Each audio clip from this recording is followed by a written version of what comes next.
സ്വന്തം ജാഫ്രിക്കയുണ്ട്, ശരണ്യുണ്ട്, ചാക്കോച്ചനുണ്ട്, ചിദംബരം ചേട്ടനുണ്ട്, അമ്പാൻ, സജിൻ ഗോപു.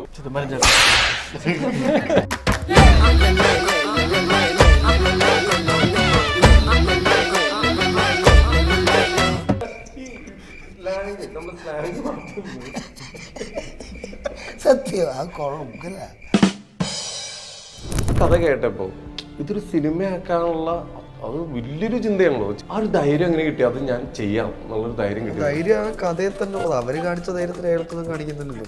അവരെ കുയിലും എടുത്തന്നെ എടുത്തു. അതിന്റെ അടുത്തൊന്നുമില്ലല്ലോ അത് വെച്ചാൽ സിനിമ ഉണ്ടാക്കാന്നുള്ളത്. കിട്ടിയാ ഇല്ല ചോദിച്ചു വാങ്ങിച്ചു പോവാ.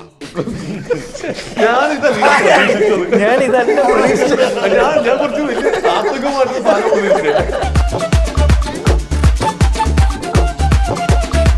ആദ്യം ശരണ്യെ കണ്ടപ്പോ ആരാണെന്നാണ് താങ്കൾക്ക് തോന്നുന്നത്?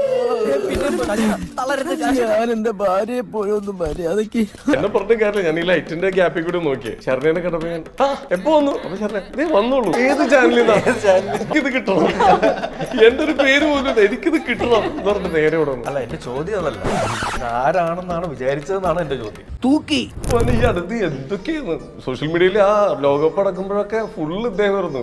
ഹനുമാൻ കൈൻഡിനെ പോലെ ക്രിക്കറ്റും കളിക്കും, പാട്ടും പാടും, ഡയറക്റ്റും ചെയ്യും. ആദ്യത്തെ ഞങ്ങളും അങ്ങനെയാ മാർക്കറ്റ് ചെയ്ത്.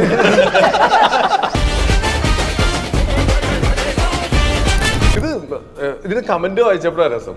അടിപൊളി, ഒരു പിടുത്തവും കിട്ടിയില്ല. ഇങ്ങനെ കമന്റിൽ വന്നേക്കുന്നത് എത്ര പേരിട്ടായിരുന്നു അറിയോ? കൊള്ളാം, ഒരു പിടുത്തവും കിട്ടിയിട്ടില്ല, താങ്ക് യു, ഇങ്ങനെയൊക്കെ ഇട്ടേക്കുന്നത്. കയ്യിൽ നിന്ന് നമുക്ക് കയ്യിന്ന് കാലിന്ന് ഒക്കെ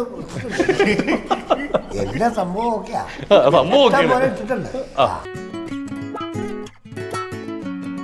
എല്ലാവരും മനസ്സിലായി കാണുമല്ലോ ഈ ഇന്റർവ്യൂവിൽ ഏറ്റവും ദുരൂഹതയുള്ള വ്യക്തി ആരാണ്? ഒരു സംശയമില്ല. ഇത് മാർക്കറ്റിംഗ് അല്ലേ?